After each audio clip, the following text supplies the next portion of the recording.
Punjabi industry के मशहूर कलाकार और सिंगर जसबीर जस्सी ने हाल ही में भारत 24 के साथ बातचीत की। जस्सी कंगना रनौत के खिलाफ कई बार बयान भी दे चुके हैं। इस पर उन्होंने भारत 24 के संवाददाता सौरभ शर्मा से खुलकर बात की। उन्होंने बताया कि आखिर कंगना रनौत के साथ बार बार उनका विवाद क्यों होता है।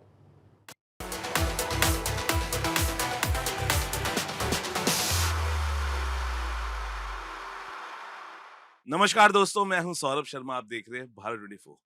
दोस्तों, आज जो शख्स मेरे साथ मौजूद है उसको मैं सिर्फ एक ही चीज कहना चाहूंगा, वो है सुरों के वीर। नाम है जसबीर। सर, बहुत बहुत स्वागत है भारत 24 में आपको। थैंक यू जी। क्या हाल चाल आपका?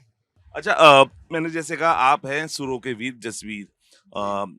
और वीर मैंने इसलिए कहा क्योंकि जब आप स्टेज पे जाते हैं जसबीर जी, जी। वो आप जो एनर्जी भरते हैं वो एक वीर ही भर सकता है। स्टेज पे क्या थॉट प्रोसेस रहता है जब आप जाते हैं, how to entertain the people along, जैसे सामने होते हैं आपने लाखों का क्राउड भी देखा है। सो थॉट प्रोसेस कई आर्टिस्ट का रहता है हमेशा। पहले तो नर्वस रहता है, पहले तो दिमाग में ये रहता है कि पता नहीं क्या होना है, कैसे होएगा। एक हर जगह की ना एक ऑरा होता है, जी। तो उसको देखना है कि कैसे है, साउंड कैसे है। फिर बहुत लोगों के रेफरेंसेस हैं आपके माइंड में, आपके अंदर नुसरत साहब बैठे हुए हैं, आपके अंदर जगजीत सिंह जी बैठे हुए हैं, गुरदास मान साहब बैठे हैं, हंसराज जी बैठे हैं, सरदुल सिकंदर बैठे हैं। तो बड़े बड़े आर्टिस्टों के रेफरेंसेस, सोनू निगम जैसे लोग जो हैं, जो परफॉर्मर भी हैं और सुर भी बहुत कमाल के हैं, तो वो रेफरेंस लेके जाते हैं कि कैसे शुरू करना है। फिर उसको माहौल को देख के मुझे लगता है एक ऑरा होता है। फिर जी। वो पहले आप अपने आप को थोड़ा हिप्नोटाइज करते हो, देन फिर आप लोगों को हिप्नोटाइज करते हो। तो अच्छा, उंगलियों का जादू आपने हारमोनियम पे बहुत बिखेरा है और अब सुरों का जादू बिखेर रहे हैं। स्विच कैसा रहा हारमोनियम से और माइक तक? हारमोनियम तो खैर मैंने बहुत बजाया और जी। बहुत बहुत लोगों के साथ मैंने संगत की है। ऐसे नहीं है कि मैंने प्रोफेशनली संगत की है। जैसे हरभजन मान है, मलकीत सिंह जी हैं और सरदूल पाजी हैं या हंस पाजी हैं, उनके पीछे कभी बैठ के मतलब गाया भी है। बहुत बैक स्टेज भी बहुत उनके साथ गाया है, और लाइक कोरस भी बहुत बहुत तरीके से गाया है। वह बहुत अच्छा सफर रहा है। मुझे लगता है कि पिंड से आके A1 साइकिल बस पे चढ़ा के लाया था मैं पटियाले। आज इस वैनिटी वैन में बैठ के हम लोग इंटरव्यू कर रहे हैं। ये बहुत ही कमाल का सफर है, और सबसे बड़ी बात है कि जो लोग प्यार करते हैं, इज्जत देते हैं। इज्जत जो है वो कमानी मुश्किल है। पैसा कई बार लोग कमा लेते हैं, उल्टे सीधे काम करके भी कमा लेते हैं, मगर इसके लिए आपको एक जर्नी होती है जिसके लिए आपके लिए लोग रोते हैं, आपके लिए लोग जो है मरते हैं, आपके लिए आपको प्यार करते हैं, आपसे बात करते हैं, आपसे बात करना चाहते हैं, आपसे डिस्कस करना चाहते हैं, अपनी ज़िंदगी के बारे में भी कई बार बात करना चाहते हैं। तो ये आई थिंक कमाई जो है वो मुश्किल होती है, और ये किसी-किसी आर्टिस्ट के हिस्से में आती है, और मैं बहुत इसके लिए बहुत आभारी हूँ। अच्छा, जैसे भी सर हम हमेशा कोलैबोरेशन के लिए पूछते हैं जी। कि आप अगला कोलैबोरेशन क्या होगा, लेकिन एक कोलैबोरेशन के लिए हम बहुत उत्साहित हैं, जी। वो सरकार और जेरी वाला है। कब हम एक साथ इस कोलैबोरेशन को देख पाएंगे? बच्चे देखो वो अपने काम पे लगे हुए हैं, मेरे मेरे साथ भी काम करते रहते हैं, मगर पहले बच्चों के साथ मैंने कोलैबोरेशन बहुत किया है, जी। और वो जेफ भास्कर के साथ भी काम कर रहे हैं, और भी लोगों के साथ। अभी हमारा जो बड़ा कोलैबोरेशन एक आ रहा है, वो मतलब इससे अलावा है, इसके इससे थोड़ा अलग है। हरभजन मान, मैं और कुलविंदर बिल्ला, शिवजोत, बीर सिंह और भाई हरजिंदर सिंह जी हमारे मतलब कीर्तन के सबसे बड़े किंग हैं वो।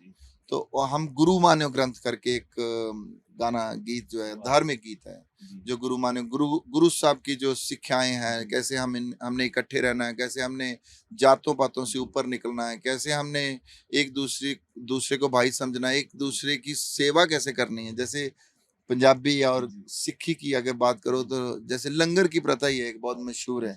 दुनिया में कोई भी आफत आती है तो जो सिख हैं वहाँ लोग वहां पर खड़े रहते हैं। तो वो गुरु ग्रंथ साहब की जो शिक्षाएं हैं, जो आध्यात्मिक भी हैं, फिजिकल भी हैं, मेंटल भी हैं, साइकिक तरीके से भी आप उसको अच्छी तरीके से आगे ले जा सकते हो। तो वो एक गुरु मान्य ग्रंथ जो है वो कोलैबोरेशन कर रहे हैं। देन फिर मेरी और शिवजोत की एक कोलैबोरेशन है, जेफ भास्कर और मेरी एक कोलैबोरेशन है, कई कोलैबोरेशन है जो, और सिम्बा जेरी के साथ तो करते रहेंगे, वो तो घर की खेती है। सर, जब हमने आपका भी एक दौर देखा है, दौर आज भी आप ही का है, लेकिन आपकी रीच बहुत फैन से बहुत ईज़ी होती थी। ईज़िली टिकट्स भी मिलती थी, ईज़िली लोग आते थे। लेकिन आजकल आप खबरें पढ़ रहे होंगे 3 मिनट खुलती है, टिकट्स नहीं मिल रही हैं। या ब बहुत सारे फैन्स अछूते रह रहे हैं अपने कलाकार से। ये जो खबरें आप देखते हैं कि फैन्स को टिकट नहीं मिली, रियल फैन्स की बात कर रहा हूँ, वो नहीं पहुँच पाते हैं। तो इन खबरों को जब आप पढ़ते हैं कि टिकट्स 3 मिनट में बिक गई, 10 मिनट में बिक गई, लाखों टिकट्स है और टिकट्स की ब्लैकमेलिंग हो रही है, जो कलाकार है उस पे इम्पैक्ट पड़ रहा है। तो इन सब खबरों को कैसे आप देखते हैं आज के दौर में सर? नहीं, अच्छा है, मुझे लगता है कि टिकट बेचने का भी ये अच्छा तरीका है। एक मार्केटिंग का भी बहुत अच्छा स्टंट है। मैं नहीं करता, कई लोग, बहुत सारे लोग पहले से ही करते हैं, बहुत टाइम से पहले, कई बार बहुत देर पहले भी लोग सोल्ड आउट लगा देते हैं या कुछ ऐसे, जनरली मैं बात कर रहा हूँ। तो एक तरीका भी होता है, लोगों को क्यूरियोसिटी भी बढ़ती है, क्योंकि लोगों को नहीं पता होता कि इसके पीछे क्या चल रहा है। और फिर लोग आते हैं, और आजकल इंडिया में तो बहुत कमाल की ऑडियंस है। यहाँ पर तो अलग तरीके के टिकटेड शो भी होते हैं और स्पॉन्सर शो भी होते हैं, और बाकी के सारे शो जो लोग देखते हैं बाहर भी ऐसे हैं, इंडियन जो लोग हैं।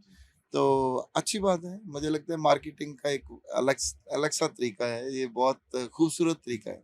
अच्छा पाजी, आपने हमेशा से ही कहा है कि कोई ऐसे शब्द किसी गाने में नहीं होने चाहिए पंजाबी में, या वेपन्स नहीं होना चाहिए। इसके लिए आपने हमेशा मिक्का से भी बात की, हनी पाजी से भी बात की।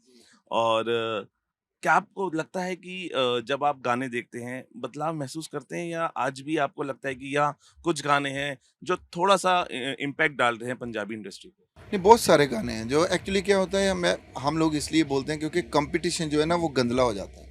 देखो, दो बंदे जब लड़ाई करते हैं, दो कंपटीशन है ना, लड़ाई है, आपका एक मुकाबला है। तो जब दूसरा बंदा एक गाली निकालता है, तो जो सामने वाला बंदा होता है उसको वो मतलब डिसाइड नहीं कर पाता कि मैंने इसके लेवल पे आके मुकाबला करना है या नहीं करना। कई लोग तो हाथ ही जोड़ देते हैं कि हाँ भी तेरा सिस्टम ही खराब हो गया। मैं थोड़ा बोलता हूँ कई बार, पर मैं गाली नहीं निकालता। मैं ये कहता हूँ कि आपने गाली निकाली है, ये आपने स्तर से नीचे आके ये बात की है। मार्केट जो है, फिर आपको वहां पर आना पड़ता है, आपको वो लेवल पे आके बात करनी पड़ती है। तो मुझे लगता है ये एक रिस्पॉन्सिबिलिटी है, हमें लोगों ने बहुत कुछ दिया है। मैं वही फिर बात कहता हूँ, ये देखो, ये लग्जरी है कि हम लोग यहाँ पर बैठ के बात कर रहे हैं, ये दुनिया ने हमें पहुंचाया है। तो मुझे लगता है कि हमारी रिस्पॉन्सिबिलिटी बनती है कि हम आने वाली जो पीढ़ी है, ये ना देखे कि सीजनल अभी हमने सोचना कि यार मैंने ऐसे करके करना है, बस आज छा जाना है और उसके बाद मैंने देखना नहीं है। तो जैसे कई लोगों को मैं कहता हूँ कि आप नई वेपन ग्लोरिफिकेशन नहीं करो, ड्रग ग्लोरिफिकेशन नहीं करो, और बदमाशी ग्लोरिफिकेशन नहीं करो, क्योंकि हमारे बच्चों को हम, और खास करके पंजाबी जो लोग हैं, पंजाबियों का ये कल्चर नहीं है। पंजाबियों का कल्चर बहुत डीप है। गुरु नानक साहब है हमारे पास, बाबा शेख फरीद हैं, रविदास महाराज जी हैं, गुरु गोबिंद सिंह महाराज जी हैं। इतनी बड़ी लैंग्वेज है हमारे पास। ऐसा नहीं है कि मतलब हम बल्ले बल्ले, बॉलीवुड ने लोगों को बता दिया कि बल्ले बल्ले बल्ले बल्ले हमारा वो सिस्टम है, वो नहीं है। हम डीप हैं बहुत। तो वहां भी जाने की कोशिश करनी चाहिए, वहां से हमें बहुत खजाना मिल सकता है। और मैं आपको बताऊं, जब वो गालियां थोड़ी बहुत भर देते हैं ना, जैसे कई लोगों ने गाने किए थे उस टाइम पे, अभी भी कर रहे हैं कई लोग, उससे कोई ज्यादा फायदा नहीं होता। गाना वैसे भी हिट होना होता है। कुछ कुछ आर्टिस्ट ऐसे हैं, आर्टिस्ट अच्छे हैं, मगर वो जानबूझ के कई बार उसको ज्यादा ग्लोरिफिकेशन करने के लिए, या कई बार कंपनी बोल देती है, तो मुझे लगता है जरूरत नहीं होती इस बात की। अच्छा, क्योंकि आप पंजाब फ्रेटर्निटी का हिस्सा हैं, अभी हम अलग-अलग मंच पे कई कलाकारों को देख रहे हैं, वो एक-दूसरे के बारे में बोल रहे हैं। ये गाने का हिस्सा मेरा था, वो गाने का हिस्सा मेरा था, वो आज मेरे साथ नहीं है, मैं काम नहीं करूँगा। लेकिन आपको लगता नहीं है कि पंजाब में हमेशा से हमने इतनी मोहब्बत देखी है, इतना प्यार देखा है, लेकिन आप अलग-अलग मंच पे जब हमारे कलाकार पंजाब के जा रहे हैं, कहीं न कहीं हर्ट होते हैं आप कि कम से कम ये आप खुले मंच में मत करिए, अगर सुलझाने तो किसी को एक ज़िम्मेदारी लेनी पड़ेगी और बैठ के इसको सुलझाना चाहिए। जी, जी, जी। मुझे लगता है कि ये बातें करने वाली है ही नहीं, अपना टैलेंट दिखाना चाहिए। जो अगर आपके पास एक अंतरा कोई ले भी गया, एक स्थाई ले भी गया, तो इतनी बड़ी बात नहीं है, दिमाग तो नहीं ले गया ना आपका। तो आप और बना लो गाने, इसमें क्या कोई इतनी बड़ी लड़ने की बात नहीं होती। और दूसरी बात है, हम कई बार कुछ चीज़ें जो हैं, वो बाहर लोगों के सामने, फिर वही बात करता हूँ कि वो कई बार सिर्फ 10,000 लोगों को खुश करने के लिए हम लोग वो बात बोल देते हैं। आज जैसे मैंने शो करना है, मैंने मर्यादा में रहना है कि कोई ऐसी बात ना हो जाए कि इनको तो थोड़ी बहुत अच्छी लग जाए, फुकरी तो हो, मगर वो इम्पैक्ट इतना बुरा छोड़ जाए कि लोग जो बच्चे आए हैं छोटे, उनको लगे कि ये बंदा गंदी बात करके गया है। सो आई थिंक ख्याल रखना चाहिए इन चीज़ों का। अच्छा पाजी, जब आर्टिस्ट स्टेज पे होता है और कई बार हमने देखा है कि बॉटल्स आती हैं ऑडियंस से, वो मोहब्बत होती है क्योंकि आप वो जुनून होता है जिसमें वो झूमता है। लेकिन एक आर्टिस्ट का क्या माइंड ऑफ सेट रहता है जब वो स्टेज पे होता है, जब ऐसी चीजें होती है, हमने देखी भी है कई इंटरनेशनल, जब आर्टिस्ट परफॉर्म कर रहा है हमारा पंजाबी तो बॉटल्स आ गई या कुछ आ गया। किसी ने मार दी बोतल? जी। टच वुड, मतलब ऐसी अभी तक तो कृपा है हम लोग, क्योंकि वही फिर मर्यादा की बात है। अगर आप किसी को कुछ गाली निकालोगे, अगर आप उस तरह का ऑरा लेके जाओगे, तो हो सकता है आपके आगे से कोई बंदा, क्योंकि आपने उसको उत्साहित किया हुआ है, आपने उसको पहले से ही बताया हुआ है कि मैं टुच्चा हूँ, तो मेरे मेरे ऊपर आप वो कर सकते हो। कई बार मुझे लगता है स्कीम भी होती है, जैसे आपकी करण औजला के किसी ने कुछ फेंका था, तो मुझे पूरी तरह लगता था कि वो किसी की साजिश है।